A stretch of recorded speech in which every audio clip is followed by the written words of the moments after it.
After 4 years of war, the final battle was here. We brought our best to face our enemy. We brought our ships, our people, our ingenuity, our courage. But the Klingons brought something more. They brought Leviathans.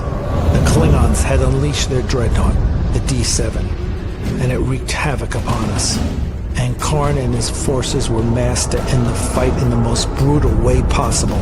And we all knew the very survival of the Federation was at stake. But I was not going to let it end that way. And I was not alone. When we have our backs against the wall, when we are outnumbered and outgunned, when the darkness is about to overwhelm us, that is when what it means to be Starfleet really matters. That is when every one of us stood up and said, it ends here.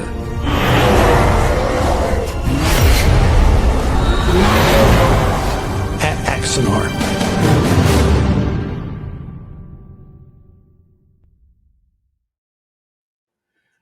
All right, good evening all, and welcome to our esteemed guest, Jason Batt. How are you, Jason? I'm doing fantastic. I'm doing really well, Alec. How are you? I'm doing well. Now, everyone, tell everyone, first of all, and this is our first Axanar Confidential, well over a month. Tell everyone a little bit about yourself, because I've gotten to know you here over the past couple of weeks, but no one out in fandom here necessarily knows who you are. Yeah, no, it's glad to do it. Well, one, I mean, massive Star Trek fan ever since I was a little kid, so that goes without saying. But my area of focus is primarily, they call me a technological philosopher. My PhD is in mythological studies, primarily focusing on theories of Joseph Campbell, Carl Jung, really deep into like what are our focuses. And my dissertation was focused on what is our focus of belief as we travel into the stars, as we enter space. So I'm very curious of what happens to us and the collective unconscious, Jung's term, once we get into space. I've been actually working in the space industry for probably about 15 years. First got involved with a NASA DARPA event way back in Florida in 2011 called the 100-Year Starship. Actually joined on with that team, served with them for many years, produced quite a lot of different things. And 100-Year Starship was a activity, a focus to basically say, can we develop the capacity for interstellar travel in 100 years? Out of that, I've created a few other companies, Deep Space Predictive Research Group, which our goal is trying to develop crew compatibility for long deep space missions. How do you make sure that if you're going to be, shoved into a can and you go into outer space, you don't kill each other? On a fun one on that one of the techniques and tools we use for early assessment is we actually run people through the Star Trek Bridge crew software. Interesting. So yeah, we've integrated that into simulator, that one. Yep. Yeah. The one that really forces everybody to work together and get along, or, throw the controller down and run away. So, and since then I've been involved in a whole bunch of different projects. I edit various space journals of space philosophy. I've put together several anthologies of science fiction, written a few novels myself. And really my big thing is what I'm very, very focused on the mythologies of the future, whether that be science fiction or actual. And I've even begun really exploring the last few years here, the concepts of xenomythology. What will, if we actually encounter life out there, what will they believe? What will be their myths? What will be their structure for belief? So I'm it in a nutshell. There's quite a lot there. So I'll let you kind of pick and choose.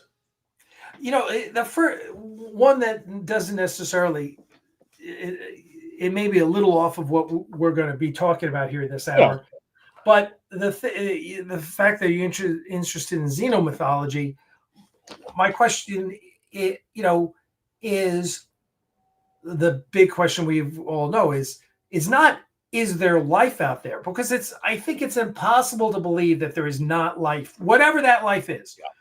probably doesn't look like us, but there's life out there. It may not be intelligent. It may be animal or flora or micro. There's life out there. It's impossible. Yeah. The question is, why don't we know about it? Are we the top of the food chain that we're sending out signals and such and not getting anything back? Is the reason we're not getting anything back because there is no one receiving it? Or, it just doesn't see. It seems to me that the challenge is that there are barriers to communication between interstellar civilizations, and that's why we don't know. Which also then begs the question is, well, have they not solved that problem? Have they not solved interstellar faster than light travel or faster than light communication or anything like that? So I'm throwing a lot at you there, but what's your general thought about this? Oh, I have spent quite a lot of time digging into this one. A lot of time reflecting on this. You're correct. I am someone who deeply believes there's life out there. I just cannot believe with the absolute massive number of galaxies that we've discovered. And even, we're sitting in this incredibly wonderful moment in time where, we have the James Webb telescope, and that's been building on years of what the Hubble has done. Our understanding of the universe is so much more complete than even it was at this time last year. And everything just seems to scream and shout that habitable planets are all over, not just our galaxy, but we have to assume across other galaxies. So I'm confident there's life out there. I think the challenge we run into, and this is sometimes maybe where science fiction does us a little bit of a disservice, is the first one it postulates is that, we will get out to space. We will all manage to have that wonderful day like Zephram Cochrane does, where we discover warp travel, interstellar speed. And lo and behold, they're waiting for us. We've got the Vulcans waiting for first contact, and they drop in. There's some problems with that because we're talking on the scale of our civilization. And while our civilization seems to belong to us, in the course of the development of the universe, it's short. And so to assume that once we get to space, we will have arrived at this discovery of interstellar capability or, at the same time as all these other planets with intelligent life is really challenging for me because either we're very early into the development or we're very late. It's just it would be too coincidental for us to get there and say there actually were the Vulcans and they had just discovered interstellar travel 200 years before us. In the scope of the age of the universe, that is right. Still remarkably, that's literally like, me discovering some fantastic thing, about antimatter, whatever, and literally my best friend doing it the next day. We've never talked about it. It's right. The coincidence is too high. Now, and how old is the universe? What's our best guess now? What is our best guess? That's a great question. I should. Or I guess how old is the Earth? I guess would be a more relevant question. And I'm actually going to look that one up because what's terrible?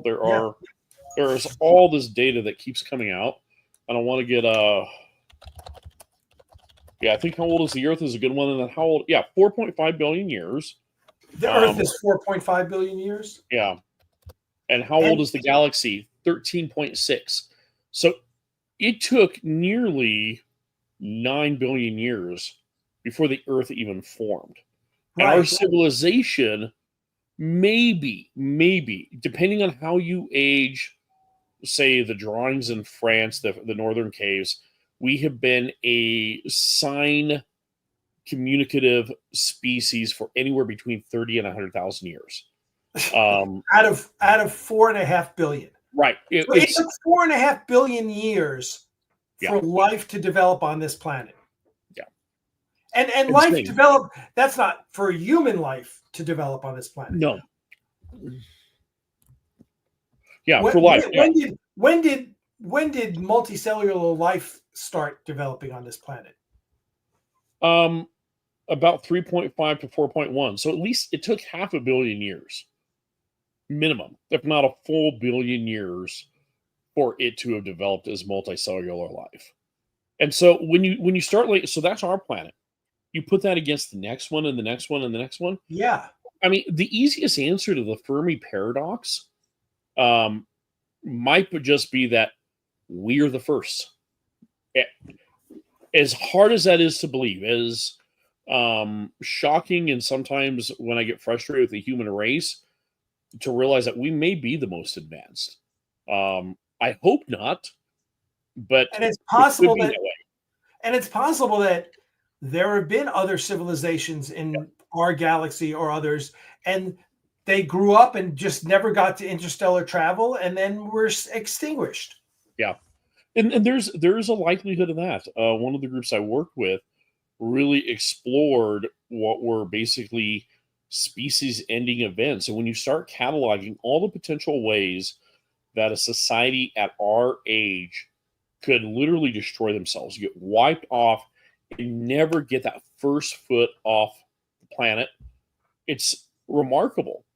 There is another potential option. The other option is we have had other civilizations, and they have grown to be quite vast. They've been interstellar, and they have all died and passed away. Science fiction really loves that idea, the idea of the ancients. This, in Halo, it's the Forerunners, and Star Trek. We all remember that one scene in The Next Generation where they finally go through and they discover the foundlings, the ones who had seeded all the other life in the galaxy.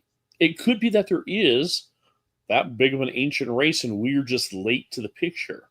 That one's more challenging to me because I would hope to think there'd be some form of evidence. But again, even with that, as much as I love SETI's work has literally only covered a very, very, very true tiny part of the night sky. We think we've had SETI been going on here for decades, but the amount of actual true deep sky observation that we have done has been quite small compared to what's still out there. And also, you can even look at civilizations here on Earth and say, wow, this civilization got big and then got extinguished. Yeah. The Mayans or the Pueblo Indians who built that amazing city in the side of a cliff, or all these civilizations that have disappeared over the course of human existence. Yeah. And it just happens that now, things finally took for whatever reason. And we see all sorts of things that would explain why it wouldn't. I mean, the Dark Ages here, or the nuclear age. I mean, how many times were we close to extinguishing ourselves in the nuclear age? We just happened to get through it Yeah. Well, and if you go according to the people who move the clock to nuclear devastation, my understanding is we are sitting right now the closest we've ever been. That's frightening in some ways. I mean, I am a real big believer in the space industry. I want us to become multiplanetary. I really, really have this dream of us being out into space, but it seems there's some form of critical mass. The closer we get to actually achieving that, where there's permanent habitation off of our planet, it seems that things just keep getting wilder and wilder here on Earth. And I never want to get political, but you got to imagine you replicate that across, our universe. I think, it was the very first episode of Star Trek Strange New Worlds, where, this planet was in great conflict. Right. They were much like us here in the 20th century, but they were coming right to the very verge of wiping themselves out. Right. Yeah. So, okay. So, so being that we are where we are, and we're talking about science fiction, let's start with, there's what you're doing as far as your expertise in mythology. We have Star Trek, which is science fiction, but we also have Star Wars, which is science fantasy. Yes. Yeah. Yeah. And I completely agree with that. I actually, most of my day-to-day was working. I work with the Joseph Campbell Foundation as well. And a lot of people know that Campbell and Lucas were very close. Lucas called Campbell his Yoda. So, I spent a lot of time today actually working on the Campbell's webpage for the Joseph Campbell Foundation that talks all about Star Wars. Star Wars is without a doubt science fantasy. To be truthful, while it's interesting, it's intriguing, I don't tend to, except for the fact that I consider it modern mythology, it doesn't really play in my kind of field house. I don't put it towards my laboratory. And what I mean is, one of the things I do in kind of my exploration is I look at science fiction as a laboratory. You can do things in that laboratory about the future. You're speculating, you're exploring. You take all the current situations, you add this degree or this element, and what happens? What is the what if? And while Star Wars is fantastic and brilliant, and man, it really uses a lot of Campbell's techniques of the hero's journey and stuff, it actually is not a laboratory in any way that we can extrapolate our humanity's future. And for that reason, I can't consider it science fiction. I don't, it just, if I can't plug in the variables and say, how do we get from here to there? What are those things that is it our continual story? No, it is the story of the gods in another universe. It's like the stories of the people on purpose or in Asgard. It's fantastic. It's wonderful. And it carries all of those elements of modern mythology. It really plays with them. It may be better than anything else out there. But it isn't science fiction. In other words, it doesn't tell us about us. It doesn't tell us where we are headed. So what, okay, that which makes a lot of sense. If I can just play devil's advocate, there seems to be a growing part of Star Wars that is heading towards science fiction rather than science fantasy. And Andor, I would say, is the perfect example. Andor hits me as science fiction. It doesn't hit me as science fantasy, other than being in this Star Wars universe. I mean, especially, the current season, it's all about, now it may not be about our future, but it is, it seems to hit a lot of the themes that we deal with in science fiction. Yeah. And I think Andor absolutely 100% does. I actually just spent today binging the episodes for season 2. I've been behind, so my mind is all about Andor right now. I think the part that it did was it had to remove all of the ideas of the Jedi, the Force, lightsabers, these fantastical Arthurian elements. And once it extracted, Star Wars could be in that place pure science fiction. Yeah, that makes sense, because this is what this is, you and I have spoke about this offline, but this is what I love about Rogue One, is how realistic it is. How down, I hate to say down to earth, it's how, it really is ground level conflict in that universe. And that's where I see Andor. Andor is hitting on, especially this season, Andor is just hitting on so many themes that we are either dealing with in our society today, or are themes that, about personal responsibility, about conflict resolution, about sacrifice, that seem a lot more relevant. And again, that none of that is, portending our future, because it's in this different universe, but it is themes that we see in science fiction all the time. Yeah, it's the developers of Andor, you can tell, are actually deep science fiction fans. There are elements of Andor that harken back to, I think, Joel Haldeman's Old Man's War.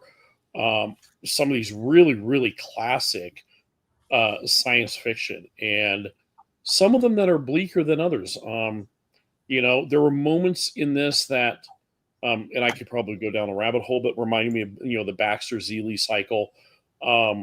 You can tell that whoever is behind in that writer's room, their source of information is not just Star Wars.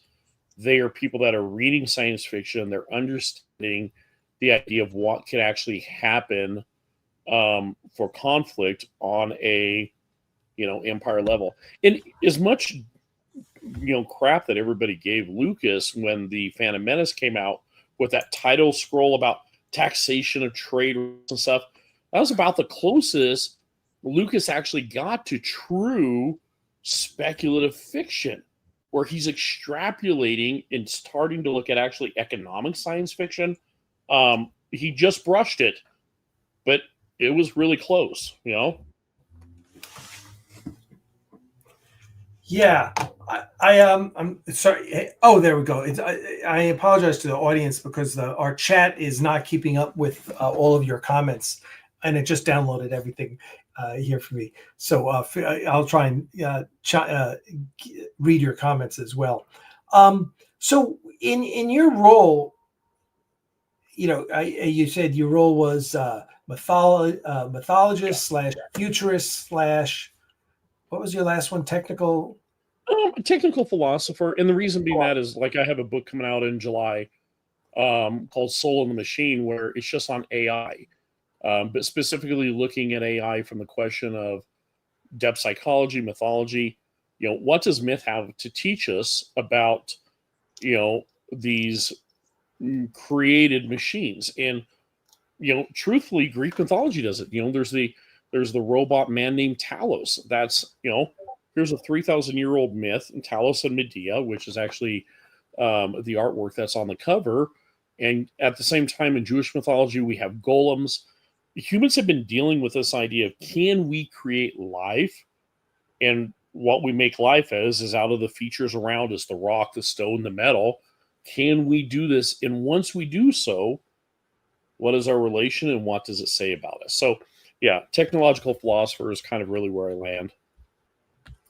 Not exactly the thing you think of when you're a kid going, when I grow up, I want to be a technological philosopher.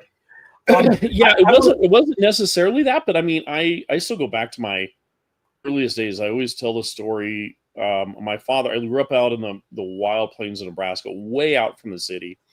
And my dad took me out one time. It was about 11 midnight. And it was cold. I didn't even have shoes on. Marches me on the lawn, sets up these two natty green lawn chairs, sits down. My dad's a gruff German man. He's like, look up. At what? I want to go to bed. Just be patient. A few minutes go by, and finally I see a streak of light.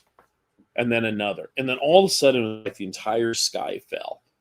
And it was the Leonid meteor shower. And all of a sudden, my mind, I can just remember the expansion my mind had. And I'd watch Star Wars. I'd watch all this other stuff. I mean, I'm old enough to have remembered actually going to the theater and seeing Empire Strikes Back. My cousin had taken me. But that moment of seeing the meteor shower, the next day I went out and got a telescope, but I also picked up a copy of Isaac Asimov's Foundation. And to me, I could never separate the two. In my mind, the actual physical exploration through science and what's happening in astronomy seemed paired to me with the what if, because you're looking at that shower and you're like, what if? Where did that come from? Where did that come from? And just in your mind realizes, okay, we're on this planet and the universe is so much larger, so much wider. I just had a, almost kind of a reverse overview effect where sitting down and looking up, I just realized how small we were, and yet at the fact of how much there was to yet be discovered. There's that line, it's attributed to Carl Sagan. It actually wasn't him, it was a reporter that was interviewing him, but that line that says, somewhere, something wonderful is waiting to be discovered. And I feel like my whole life has been driven by that one question or that statement. I'm just convinced that somewhere else, there's still something wonderful to be discovered. And we are so small and we think we've got it all together on this earth. And the reality is we haven't even begun. We haven't even cracked out of the egg to discover what the universe is like. Yeah, that's certainly true. Yeah, I think I hate thinking of space in the terms of the vastness of it's so huge. And, I have not seen that movie Passengers with Okay. Chris Pratt. Yeah. I have not seen it. I need to see it. I understand the premise of the movie is that he gets woken up and then wakes up Jennifer Lawrence. But even understanding that little bit of that movie, I can say, oh my God, space travel, it will be so fundamentally lonely. I mean, even if you're with other people, it's going to be lonely because the vastness of space is just so overwhelming. But when you get dealing mythology and science fiction, then, so you talk about Joseph Campbell, and Joseph Campbell is tell us about Joseph Campbell. Really, just tell everyone real quickly about. We've heard about Joseph Campbell and the hero's journey, but tell us a little bit about it. A little bit more. I encourage people, go to our website, jcf.org. It's all there. But Joseph Campbell was an anthropologist. Originally really was focused on Hindu mythology and then grew. Today we would call him a comparative mythology, where he ultimately decided not just to focus on one, but to focus on all of them. And probably his great breakthrough was this concept of the hero with 1,000 faces, a book he published, and the hero's journey. This idea that we have this story structure that finds itself repeated over and over and over in different mythologies. And even in modern day, you see it in Star Wars, but truthfully, you see it in Harry Potter. And, J.J. Abrams leaned on it really well in his new Trek. These very simple structures of, the call to adventure as step one, crossing the threshold, leaving the planet, the wise mentor, someone to guide him, the face-to-face with evil, and all the way through. And he found that over and over, these story elements were repeated and echoed. I find it one of my areas of mythological focus is on Oglala Lakota mythology. And in Oglala Lakota mythology, they have the story of Fallen Star or Star Boy, this young man who mother fell in love with one of the star people. They believe that the stars were inhabited. They came from the stars, fell in love with the star people, but then ultimately she died. So here's this child, half star, half human. He's raised by a local tribe. He grows up and he goes on these adventures all around. And then finally he ascends up into space and he waits at the end of the Milky Way to usher souls. His great, one of the great feats was that there were 7 maidens that were coming along and they were being chased by a bear. And so he raised up this rock to help them out. And that was Devil's Tower. And then ultimately he realized that's not enough. So he picks them all up and he puts them up into space to be safe. And that's where we get the myth of the Pleiades. Campbell said, you know what? That's really interesting because you see that. And guess what? That story gets replicated. The Greeks look at the story of the Pleiades. It is 7 maidens being chased by Orion. And boom, he plucks them up and Zeus puts them up into the heavens. Over and over and over, we find these stories. And Campbell really felt like these were because they were speaking out of who we are. He leaned heavily into Carl Jung, C.G. Jung, who's a depth psychologist. His idea is the archetypes and collective unconscious, that there are certain things that are just built into us. I call it the universal library card. We all have this great library inside of us because of how humanity has evolved. And in it are the stories of the archetypes. And myths lean into that. They grow from that. And so Campbell really came to very, very wide exposure on a PBS series, which was an interview with Bill Moyers. And that series has been played over and over and over. It's still in syndication. They still released it. Campbell has so many books. I can't even come to the end of them. But yeah, Hero's Journey is really, this idea of the hero's journey is what he really banked on and really put a lot of focus and energy. And I turn around and laugh. Last season of Rick and Morty had Joseph Campbell actually show up as a guide and walk him through the hero's journey. So still relevant to this day. That's funny. When I was years ago, when I was working on the script, I started working on a script for Axanar in 2000. I guess 2010, 2011. And when I got through the first, when I got roughly through the first script, I asked Marco Palmieri, who was at the time the editor of the Star Trek books for Pocket Books, and he's since left and doing other things. And I asked him to read the script and give me his feedback. First time screenwriter, so he came back to me, and he started by talking about the best Star Trek pilots, and he said, look at all the Star Trek pilots, right? You have, of course, you've got the Cage. Is the first one, obviously, Pike. Then in Next Generation, you have Encounter at Farpoint, which is the worst.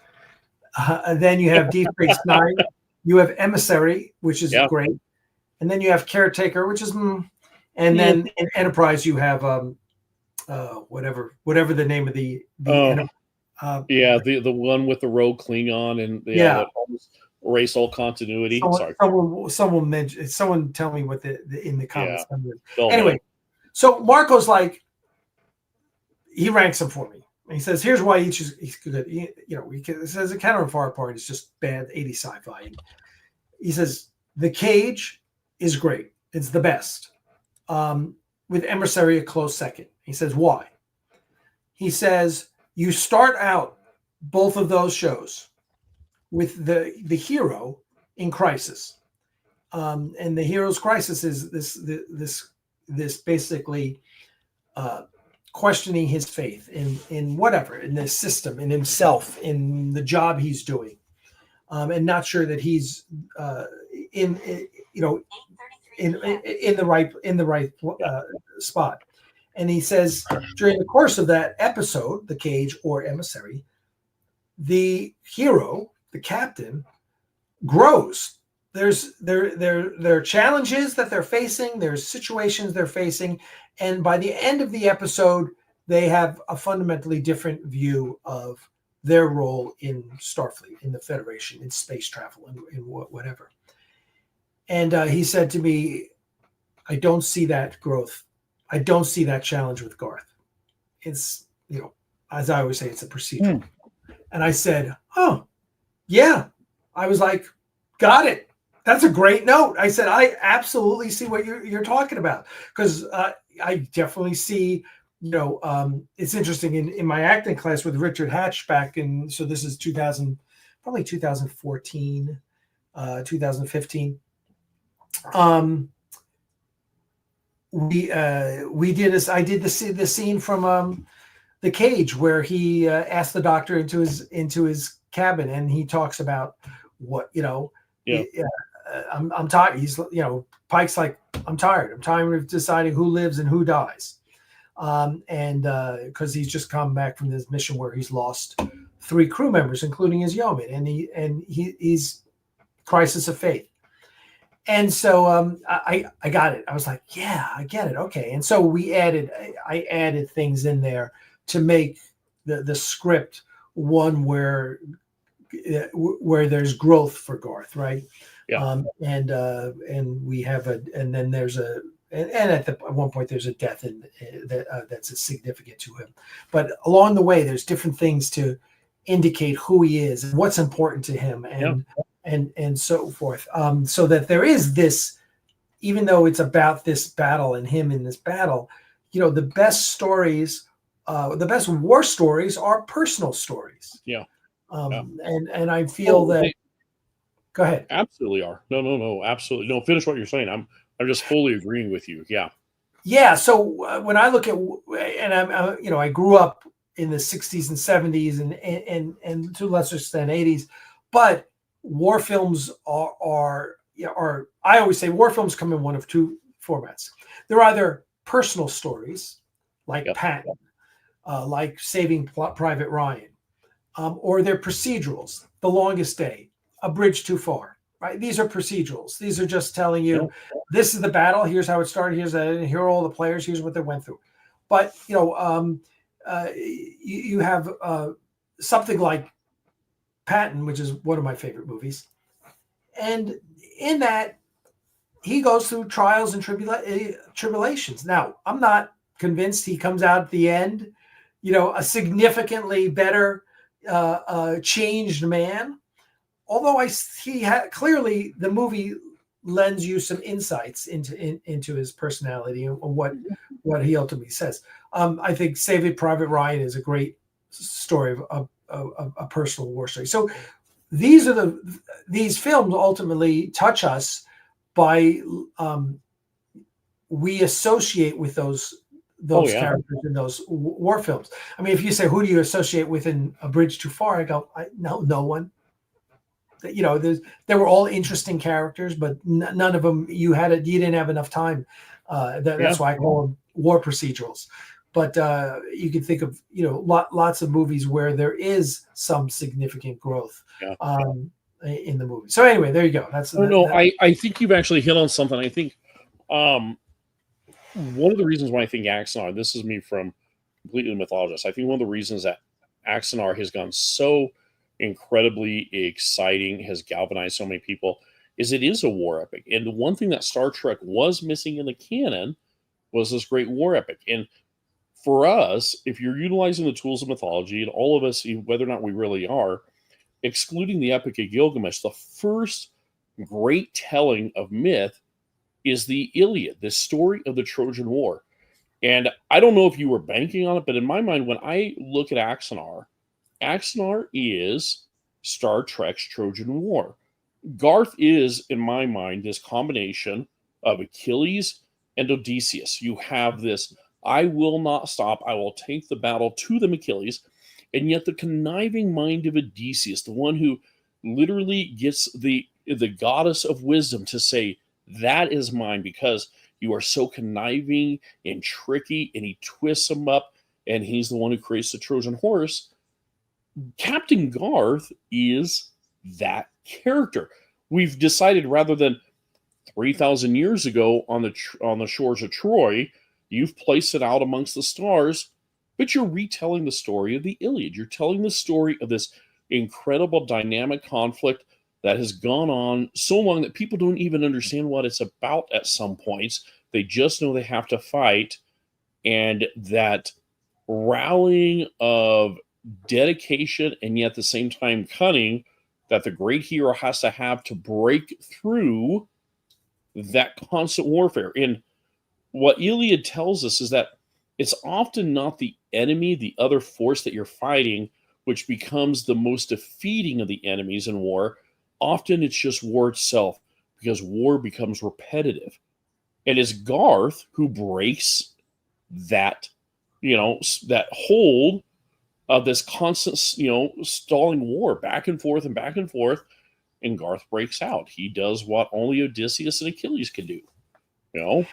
That's yes, and I think we get there in a very the development of this story, and this is where the script. I'll have to send you the full script of the full feature film, because we had this great feature film which deals with so much more character development and personal stories, and it really ties in to the future of Star Trek, especially Star Trek 6. Axanar, actually, I tell everyone, once you've seen the next 2 episodes of Axanar and read the script of the feature film, go watch Star Trek 6, and you're going to go, oh shit, I get it. That's why there's Chang is that way. That's why, yeah. And but the point being that we this whole thing, Axanar, this whole story starts with the episode Whom Gods Destroy, when we learn about Garth. And there's 2 scenes where you learn about Garth. There's the scene where Spock and Kirk beam down, and Donald Corey says, oh, our latest inmate is Garth of Izar, and they're seeing him on the screen, and Kirk says, well, he was my hero at the academy. His books are required reading, whatever. And I'm like, but this is Kirk's hero? Okay, I'm in. And then you see the scene when, Garth's mad and he's trying to convince these 2, Kirk and Spock, to join him.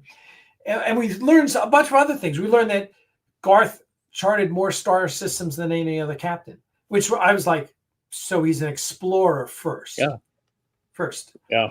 And his victory at Axanar. I'm like, so he won this big battle. And Kirk says, it made Spock and I brothers. So there's something about that. Why? There's something about that battle that was really significant, you know, and it was at the time was posited. Well, that was the formation of the Federation, which of course it got retconned. Mm-hmm. So I take these things and I go, okay, this is a character I want to know about. And of course, this amazing performance by Steve Einat, who was, you know, a lot of people don't realize it, but he was one of the hottest actors in TV back in the 60s. He could not stop getting work. I mean, I was talking to his ex-wife, who's been a part of our production, and she was like, he was always working, always. And his biographer, who I met, said to me that if Steve Einat had lived, you know, to this day and age, he would basically be Clint Eastwood. He was on that track. Like, he was going to be superstar. He was into producing and directing and everything, and he was so highly regarded.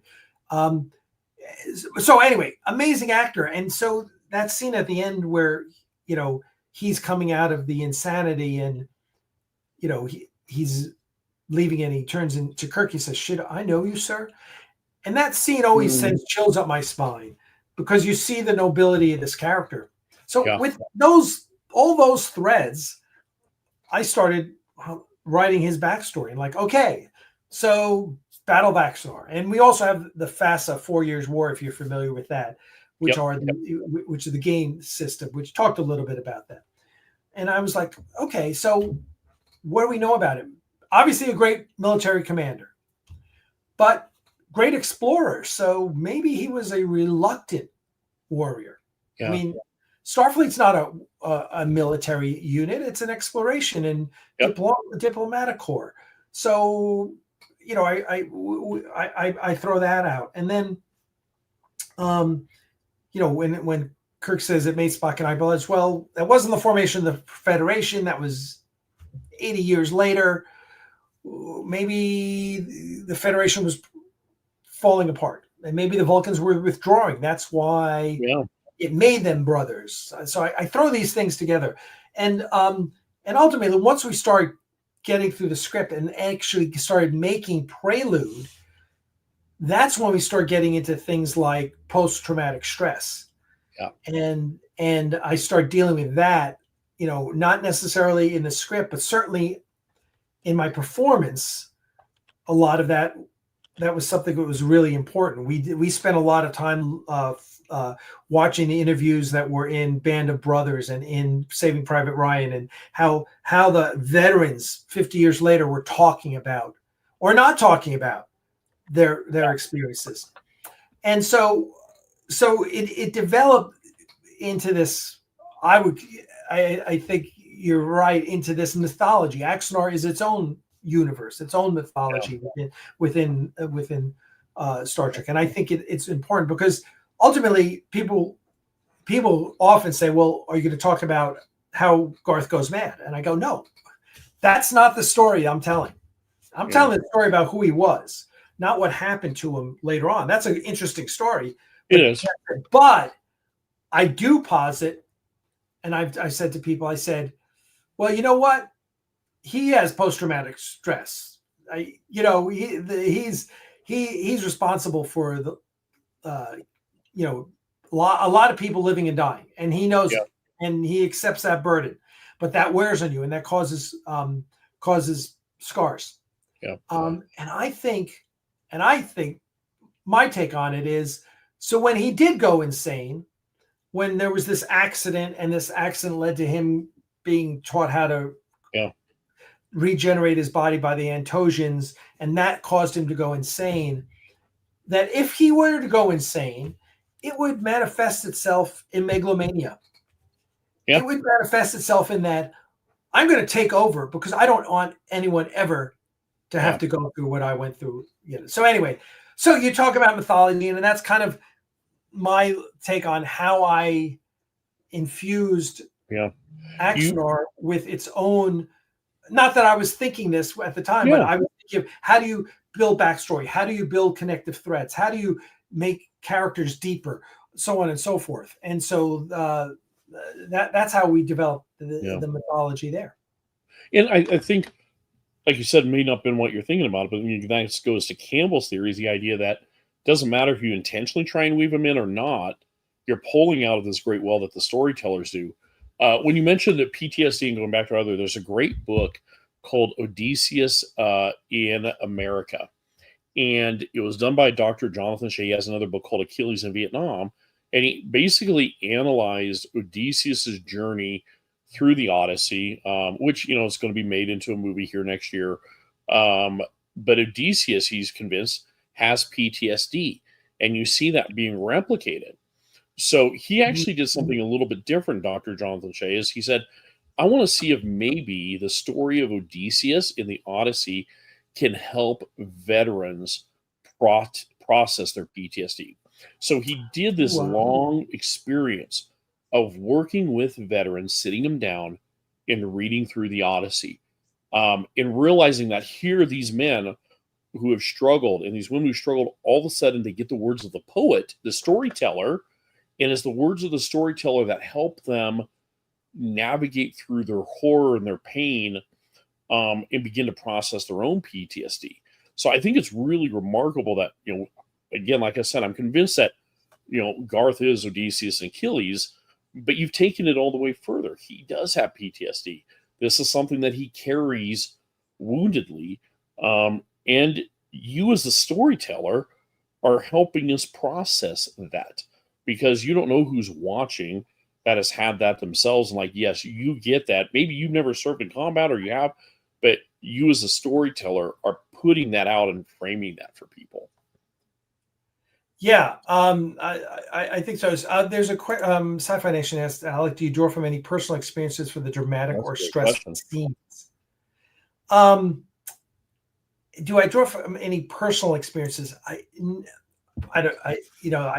don't think so. But there is in acting, there's two different schools. The Stanislavski, which is about sense memory and experience and bringing that, and then Meisner, which is about using your imagination to put yourself in scenes, because you could be let's say in Pike in the cage when they're torturing him mentally, right? And in one scene he's being burned alive by lava. If you're an actor doing that scene, Jeffrey Hunter, when he's doing that scene as Pike, he's never been burned alive, but he's got a channel. He's using a Meisner-like approach, and this is Howard Fine, my acting coach, always said they're two schools and they're both tools in your toolkit. He was very specific about that. So I don't think certainly in writing Axanar, I don't think, back to the question, I'm not sure that there were any personal experiences that I necessarily drew from. So it wasn't like a sense memory type thing. It was definitely much more of a imagination type thing. Like, what are we doing here? And of course, I had wonderful people. David Gerald was helping me with the script, and Marco Palmieri, of course, and John Montrath, who's Dr. McCoy in the Star Trek New Voyages fan film. He's the one that got me in with the Robert McKee's seminar and read his book. Yeah, are you familiar with Robert McKee? Yeah. Robert McKee is, definitely. I've studied every one of his works, every one of his writings, and his approach is, in a way, a distillation of Campbell. Whether or not he'll, acknowledge that, but it really is. But even if he isn't, it's still that hero's journey. It's still that. Yeah, McKee is brilliant. I love. In fact, I've just pulled out again his books on dialogue, and I'm rereading those again. I think got to be for the third or fourth time, but yeah. And of course, the other great book on screenplay, writing a screenplay, is Save the Cat. Oh yeah.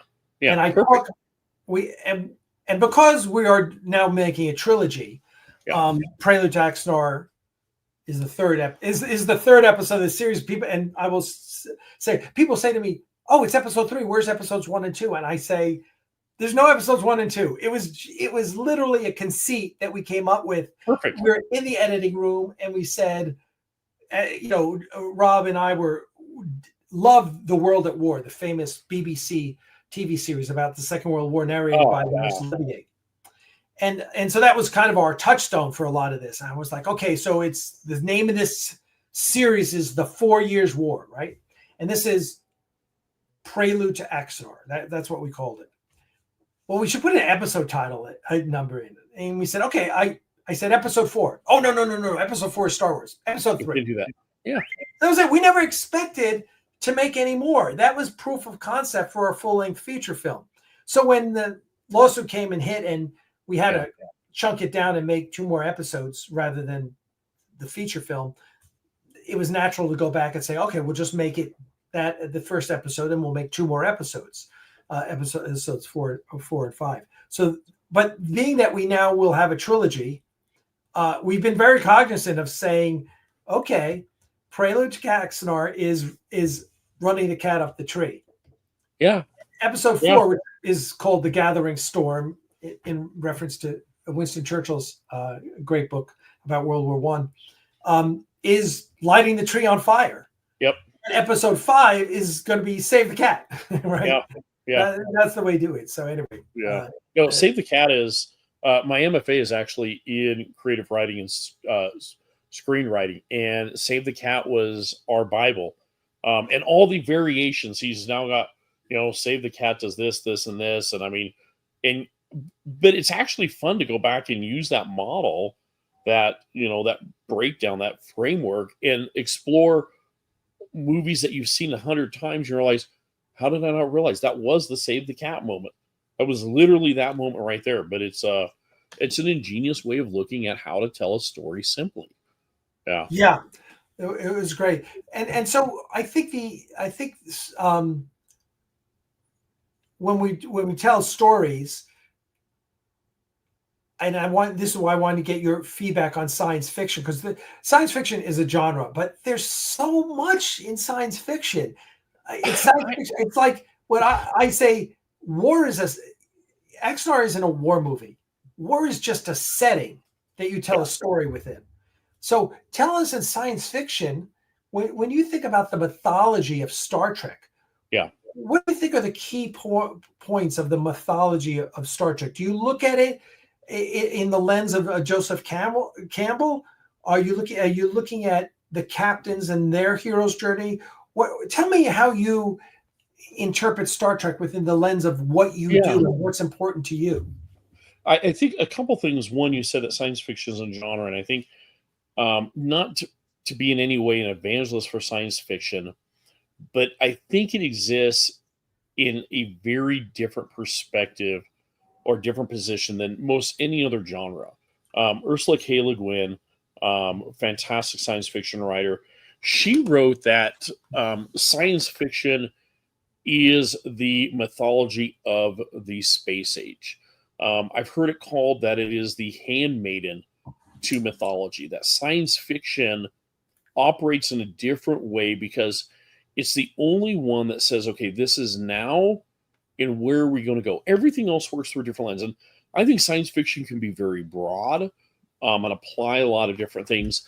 I would not just explore the mythology of Star Trek, though, through Campbell. While I'm, like I said, I adhere to Campbell's theories, I think he's spot on.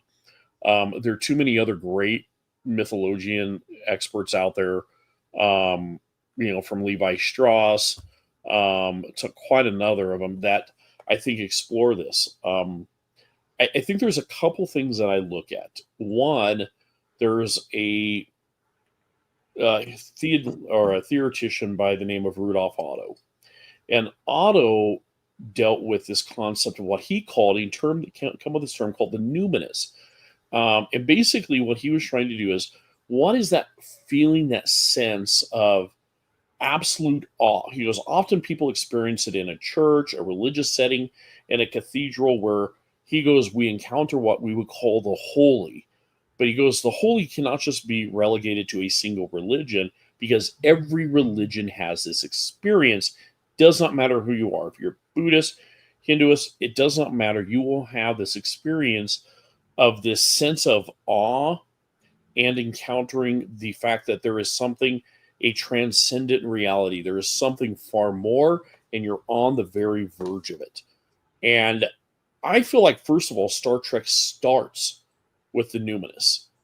You don't start off with that great title crawl to go where no man has gone before. That statement alone screams awe, that we are on the very, very, very edge of just discovering something greater than us. In that little package, it tells us all about why do we go? We go to discover more about ourselves. That idea, the whole point of traveling is to discover ourselves. I look at any form of space travel as, first of all, a pilgrimage with religious tones and with religious sense. Frank Herbert, at the end of Dune, in the appendix, he has this little line. He says, there is one thing that changed religion more than anything else, and it deserves to be written like this in all caps: space travel. And it was probably the only time Herbert almost got cringy, cheesy, and yet at the same time aware of what he was trying to write, rather than that subtle downplay. It felt like Star Trek, and he's right. If you put inside religion and use Joseph Campbell's definition, he goes, I call religion other people's mythology, and mythology is other people's religion. He goes, they're just swaps. So to place out, one thing changed mythology more than anything else is space travel. I'm convinced that Star Trek shows us, and it came about during the space age. Star Trek is literally us having a collective dream out of the collective unconscious of the future. We are starting to send rockets to the moon. We're thinking about going back. And all of a sudden, this guy by the name of Gene Roddenberry comes up with this idea. And he asks the question, what happens if we get it all right? What happens if we actually get it right this time? And I think, well, that's such a simple leap, and maybe it was easier in the 60s, and maybe it's easier when you've got, people like JFK telling us to go to the moon. Today, that is a very brave assertion to work off of, considering most science fiction is dystopic. For him to say, what if we get it all right? What a hopeful, optimistic view he has of humanity. And then he says, let's put us out there. Let me show you. The mythology of Star Trek, first of all, is us and our better selves, who we believe humanity can grow into. In a way, it's a prophetic goal. We look at Kirk, we look at Picard, and we see these great things around them. And the first thing we do is, wow, we might be able to become them. We might aspire to them. And it's optimistic. It's engaging. In a way, these guys are retelling of the great heroes. They are the Hercules. They are, the heroes of the Ramayana. They are all of these great heroes of myth, Starboy, because they are our better selves. They remind us, truly, and this is what I think myth does, it reminds us that we are not just the simple day-to-day creatures that we get locked into being. We go about our work, we pay our bills, we cook our dinner, we clean up after the dogs. And after a while, you begin, if that's your only loop in life, you begin to get this idea that maybe humanity is much more than that. And then Star Trek come along, and like all great myth, it says, no, there's something divine in all of humanity. There's something that can be lifted up. Let me show you what you can still be. I'm telling you, as a kid who watched, Star Trek The Next Generation, that's why I tuned in, because it showed me, I was passionate about science, but I was a nerdy little kid in the middle of Nebraska where all anybody did was play football and drive tractors. And a kid who was excited about science was not cool. Yeah. When I watched Star Trek The Next Generation, it reminded me this could be the future. So I think that's where I start with that, is understanding what are the big paintbrushes that Roddenberry and the creators and you have followed with. What's the paintbrushes? What's the canvas? And then you get into details. Yeah, there's every one of the captains are their own story. I always go to Benjamin Sisko. I am truly, at the end of the day, I love Deep Space Nine. I don't want to say it's better than the others. It is the one that grabs me more. It is Me Such too. epic storytelling, and Benjamin Sisko.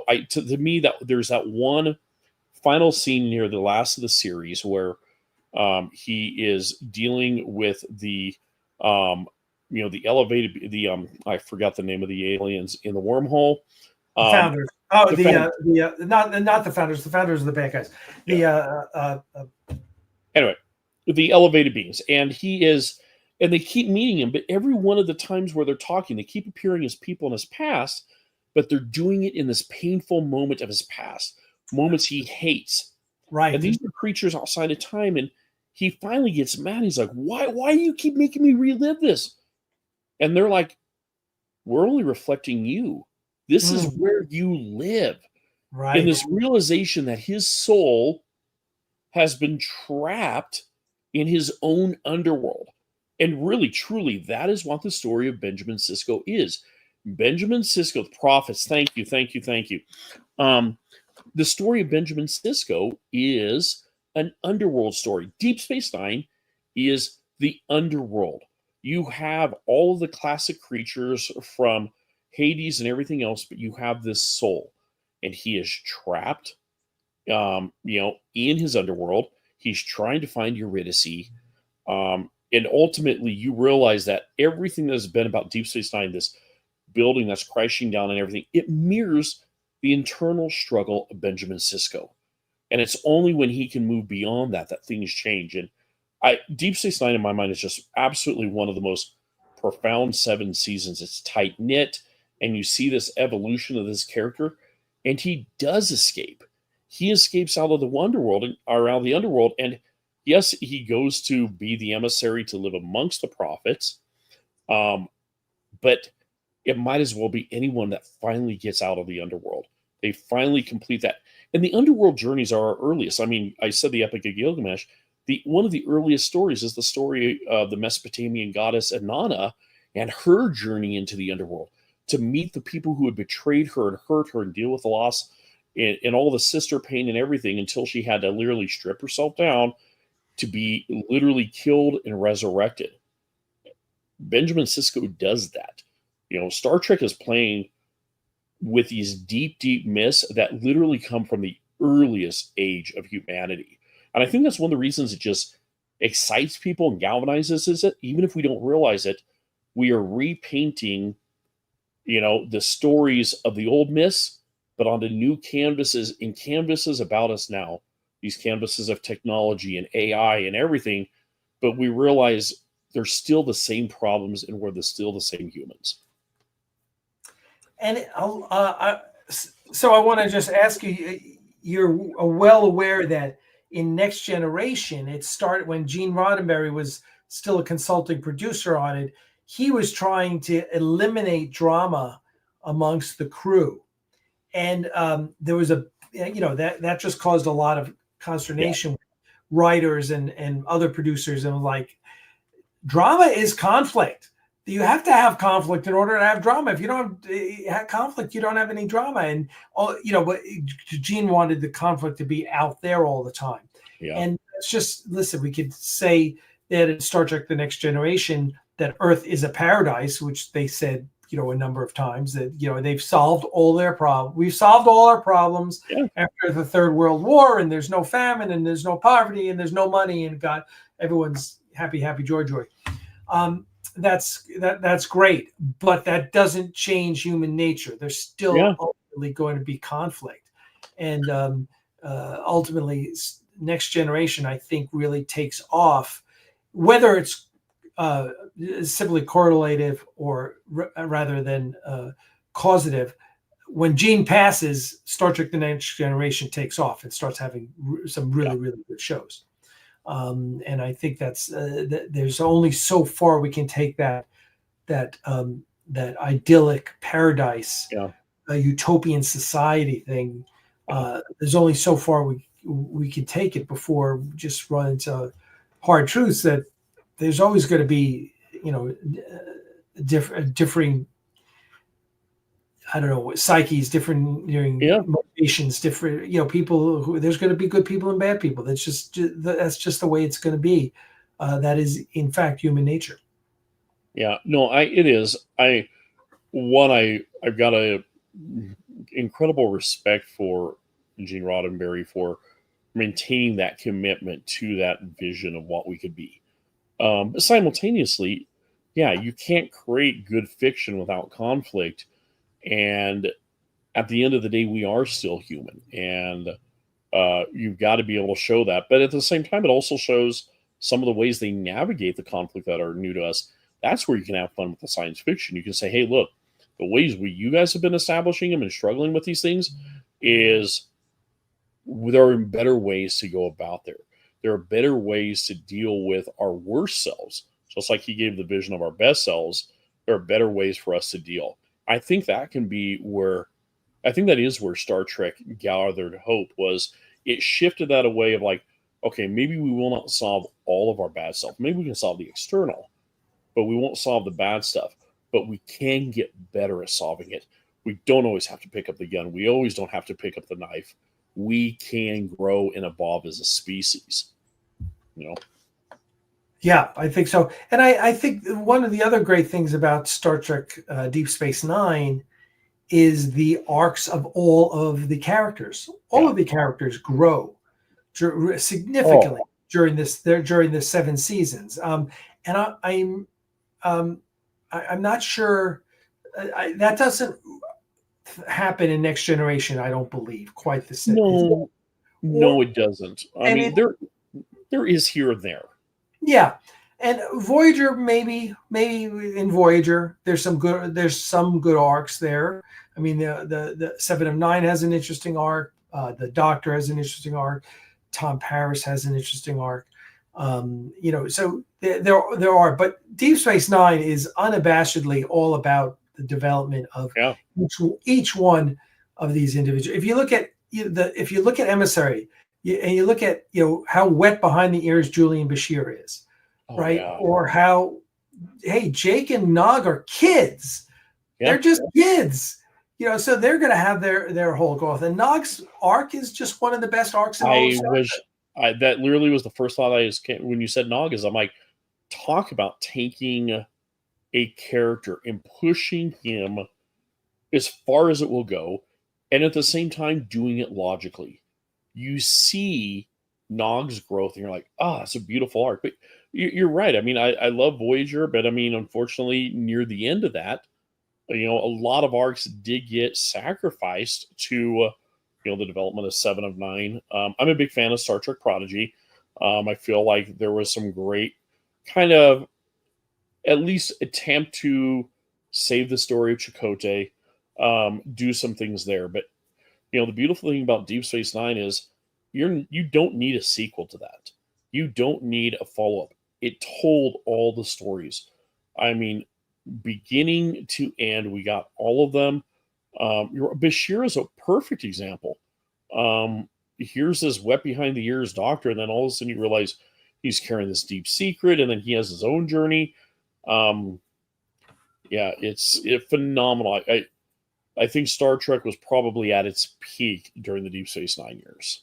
Yeah, I'm hopeful that we'll get back to that. I don't want to give opinions on new stuff, but I am a fan of Strange New Worlds. I'm not going to lie, big fan. Yeah, so am I. I've enjoyed it. Anson Mountain is wonderful.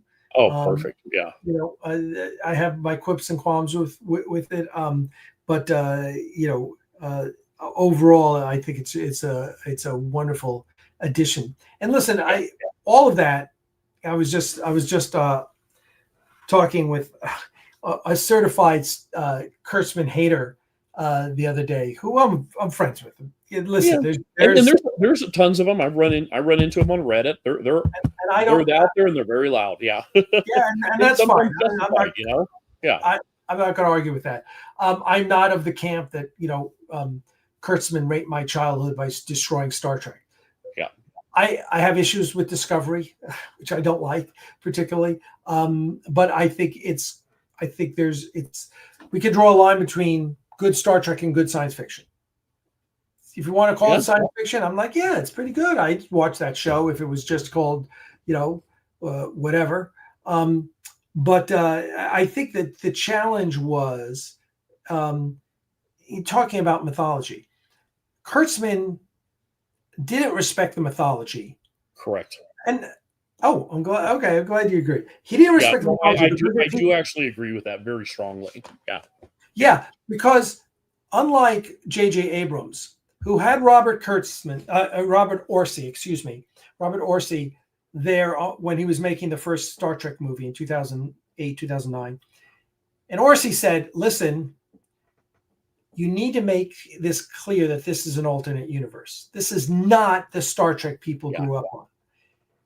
So, and they put that line in there where they're talking, and they're talking about the causation of the Kelvin, the Kelvin being destroyed and the Narada coming through the wormhole, and they literally say, so we're in an alternate timeline, and that gave leave to all the fans to go, okay, not my Star Trek, but it's a Star Trek, and maybe I like it and maybe I don't, but I don't need to judge it as how is it as a replacement for my Star Trek? It's not. Yep. It's a different Star Trek, and I really respect the fact that they did that. And Kurtzman didn't learn that lesson. Kurtzman could have made that. If you're going to go back and do a prequel, and you're going to, I'm sorry, if you're going to steal elements from Axanar, that's fine. God bless you. Sincerest form of flattery. All right, that's all. But at least respect the fans and be clear that this is an alternate timeline. We've gotten to and he didn't do that. And then he gave us those horrendous Klingons and all that crap, which was I'll tell you, I mean, you struck on something there with the Klingons. And this gets into my issues on the xenomythology, is the whole point of this growth of the Klingons and all of a sudden them going into this deep prophecy and having these religious sentiments that drove clan violence and all this stuff. Okay, that stuff would be central to a species. And it hasn't been there. And all of a sudden it gets slapped on. And so it feels manipulated in that point, because you can't just throw in a religious motivation onto a species that we've seen for over 30 years on screen or more. It just doesn't take. We can't accept it because those motivations would have been deeply ingrained and we would have seen them elsewhere. Do I think actually there are some of those motivations? Yeah, I mean, there's no doubt that the Klingons are a religious species. Now, the religion is not like ours. It's not necessarily based on this idea of divinities and stuff. Their religion is very different. They have a very different focus, but they are religious in their amount of dedication. The fact that these things that drive them as warriors are total and holistic. Not to be dumb, he really needed a xenomythologist when he wrote that, because he missed it. He pulled at the wrong threads and missed what was central to that whole species development and arc. And that was the problem too with the Klingons. We talk about character arc. Each of the ships have had a character arc, but the Klingons had a character arc. And it went from being this one species that was completely at war, and then slowly over time, like you said, with Star Trek and Kirk in the motion pictures, in this coming to peace, all the way up to we get Worf, who is this one individual serving on a bridge. We have an arc there. And if you don't honor that, the fans are going to revolt, because it doesn't feel like ours. It doesn't feel like we're like, you can try and shove it in all you want, but in a way, it doesn't respect what has happened before. And the other problem too, and Star Trek is so damn big. I am always shocked when people have to go and retread the same story matter. I am just stunned. I'm like, what? Why go back and reinvent that? Why, when we're talking, okay, what's the play field for Star Trek? It's the entire damn galaxy. You can't write something unique and original with a starship flying through the galaxy that doesn't infringe on or impede on anything of other canon. it's just lazy story writing. And I'm coming through a little bit too strong. I've got No. Listen, these are all things that Star Trek fans, complain about, and I think we all would have liked a Discovery set 20 years after Voyager. Yes, that would have solved a lot of problems, right? Perfect. That would have, and it would inform their decisions a lot better as well, because they couldn't have gone with this crazy Klingon nonsense. Yeah. But also they would be trying to reinvent the past. Even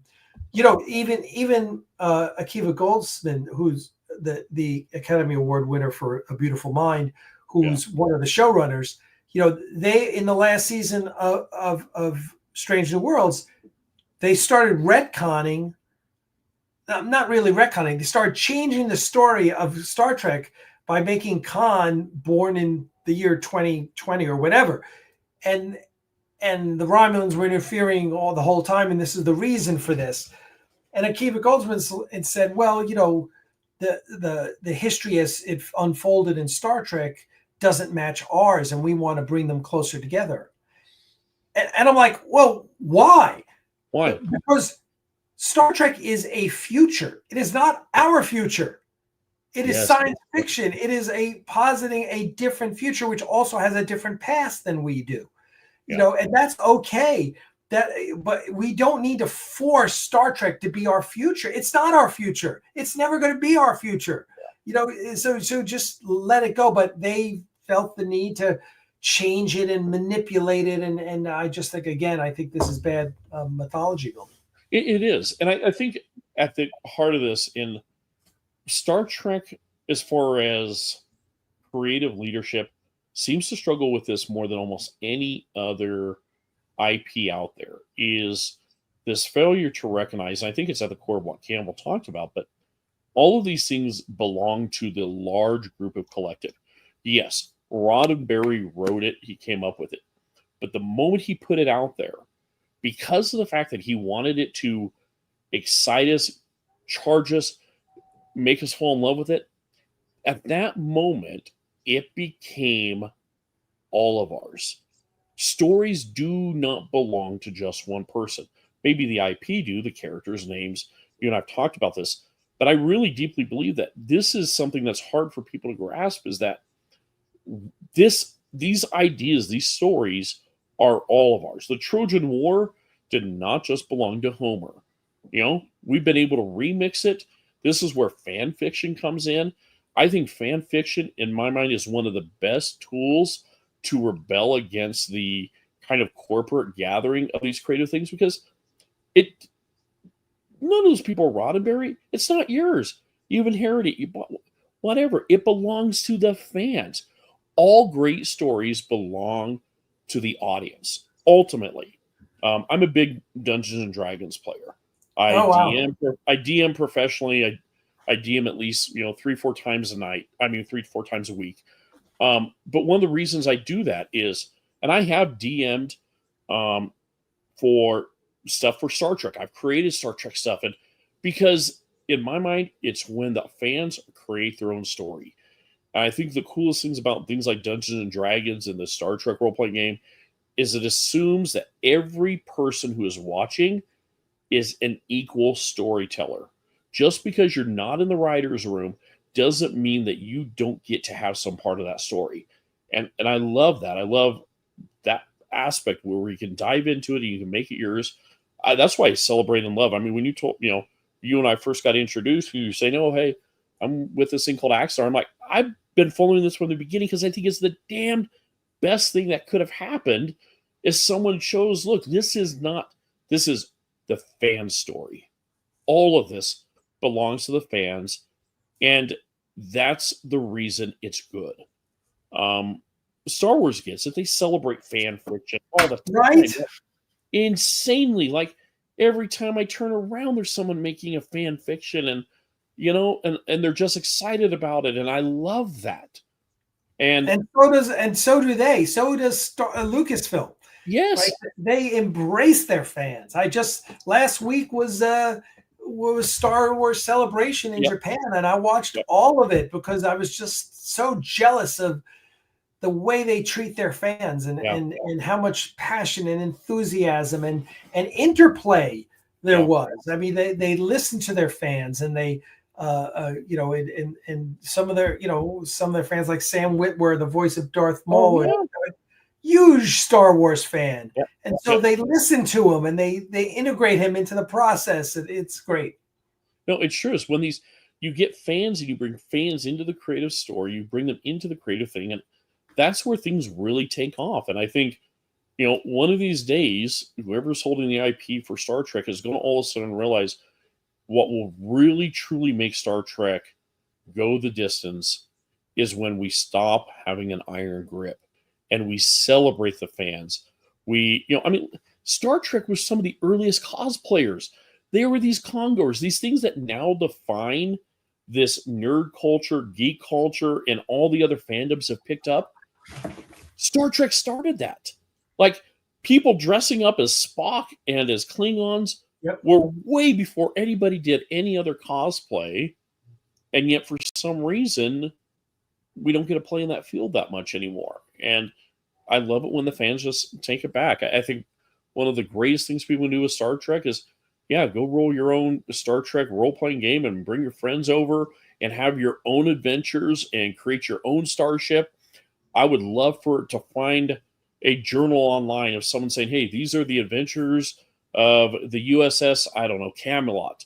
And tell me about what you guys have done and what you've seen.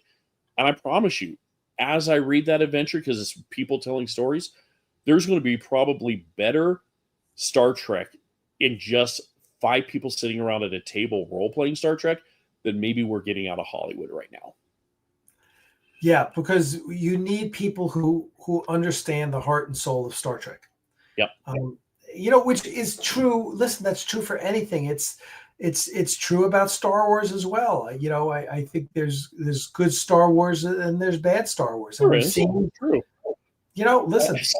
Yeah. We've seen the good stuff, and just as much as I love Rogue One, I hate the 3 sequels. You know, I just all 3 of them were just there. There are moments I like, you know, and enjoy, but there's just, oh my gosh, there's just a lot of weak storytelling, and sadly, some of that is from people who are big Star Wars fans. Yeah, you know, it happens. It really does. But yeah. I think Dave Filoni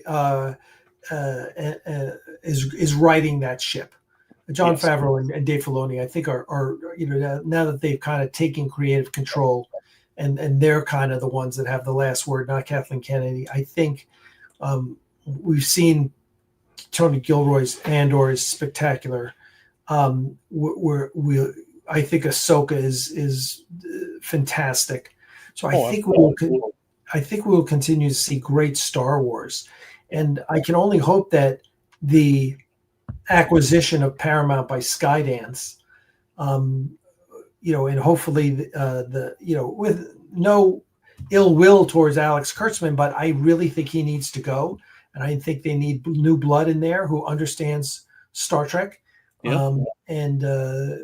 We'll see. Hopefully that will lead to a true renaissance of Star Trek, because we started to see it with Lower Decks and and Strange New Worlds and Prodigy. I think Discovery and for the most part Picard were misses. They were. I mean, I love Picard. I really did. I watched it, but at the end of the day, I'm like, it missed. I love seeing all those old characters come back, but it truthfully, like Lower Decks, I was so excited about Lower Decks. So, I mean, for me, I was able to get my young kids into watching Lower Decks. I was so excited to get little ones into Star Trek. And then for them to go on, and now, Strange New Worlds comes out. We watch that. I couldn't do that with Discovery, which also tells me a little bit of something that may have been wrong. Like, there's something that great storytelling also manages to break out of age ranges. It captures a larger, Lower Decks, everybody sees the animation. They think, oh, these are just for kids. But the fact of the matter is, just because it's using animation, it's all ages. Really good Star Trek can grab a young kid's attention under the age of 10 as much as it can an 80-year-old's. And Discovery didn't do that. I think that's part of it. It missed it. But I agree with you. I'm hopeful. But I do think that going back to some of the stuff we talked about really, really at the beginning, where we talk about, will we get off this planet? And it seems like the closer we get to it, it becomes incredibly hard. I think when you look at the condition of the world right now, we need a revival of Star Trek. I believe that Star Trek is wonderful, great for entertainment. But I'm also, because I believe it does so well with mythology, I think it's essential for our overall optimism and growth as a species. We need stories like Star Trek that can propel us. And Star Trek has. I mean, you look at how many people got involved in the space industry because they saw it on Star Trek. They believed it. Star Trek, there are so many aerospace engineers and astronauts. Yep. There are people that looked up at the sky and said, okay, I can do that. Right now, with all the way our world is right now, we need Star Trek. We need these stories being told and done so well, and we need it optimistically because it's where we need it. Star Trek is essential, I think, for humanity at this point in juncture. And at that point, we will we'll leave it off there. I want to thank Jason Batt for joining us, talking about mythology and science fiction. It's been a great conversation, and I want to thank all the fans who've been tuning in for this. We will continue to chat with Jason in the future. A few programming notes, as you will. First of all, next Friday, which will be May 9th, will be the premiere of Daedalus, which is a short film that we made. And it's, we'll tell you the story about that, but it's all about the Daedalus class hospital refit ships. It's a short film. It's maybe 5-6 minutes, but it's a lot of fun. It's basically a thank you to our benefactors and executive producers, Dave Lanyon and Goodness, who came in and rescued Axanar and paid for the rest of the movie to be the 2 episodes to be made. So that's next Friday. In the meantime, Lee Quesenberry is working really hard on our donor site. So he's rebuilding it from the ground up. So if you are a donor and have been a donor anytime over the last 11 years, you will be able to go in, track your donations, see what perks you've gotten, see what perks you're due, update your address, your email, whatever. So we're really excited about that. So that's coming as well. And in the meantime, if you want to find out the latest news, please subscribe to our newsletter. Just go to axanar.com and look at that link up above where it says newsletter and just subscribe to that. That way you'll be able to, we'll email you and you'll be updated on all the latest information about Axanar. We do have an update. The May update will be out shortly, so make sure you check it out. And thank you so much for coming, Jason. We appreciate it. And Jason, again, was a donor in one of our very first Kickstarters. So we thank all the donors who have kept the dream of Axanar alive. The last thing I'll leave you with, Jason, is there's another story that is steeped in mythology, and that is the story how 11 years after the lawsuit, Axanar is finally going to hit the screen. Yes. And there will be a fun documentary about that, about everything that we faced over the last 11 years. And hopefully we have Skydance, and hopefully they come in and have a new attitude, which we believe they will, about fans and fan engagement and fan films. So anyway, everyone, you know where you can reach me. Jason, why don't you tell people where they can reach you if they want to follow up on your work? What's your website? Email, whatever you care to share. Right now, my website is being rebuilt. So for right now, I'm encouraging everybody just find me on LinkedIn. I'm on LinkedIn. My username is Jason Batt. I do respond to everyone that connects with me there, messages me there. I'm in the process of rebuilding my website. If you're in need of a good dungeon master, I'm on Start Playing. You can also go to deepspacepredictive.com. That is a Deep Space Predictive Research Group. Find out what we're doing there. And then another group I've done is called Project Lodestar. Project Lodestar deals with space ethics and We've got a science fiction bent there too. But those are pretty much the big ones where you can find me at right now. There you go. And you can always reach me, Alec, at Axanar.com. Check out our website, Axanar.com, which has links to everything, including Axanar Animal Rescue, where we're rescuing cats here in Atlanta, and the Axanar store. Please consider joining our Patreon campaign at patreon.com/Aries Studios, where we give every other day, we're giving updates, behind the scenes photos, all the latest, everything that's coming through the VFX team. And the post-production team is getting sent to the Patreon campaign, so you can really see what's happening, which is really exciting. This week we've got all the compositing of Saval. We're going to be previewing that, as well as our new tactical imagery, which is a lot of fun. So there you go. Jason, thank you. It's great. Thank you to all our fans. We appreciate you all so much. And as always, my friends, live long and prosper, and we'll see you next week for the premiere of Daedalus.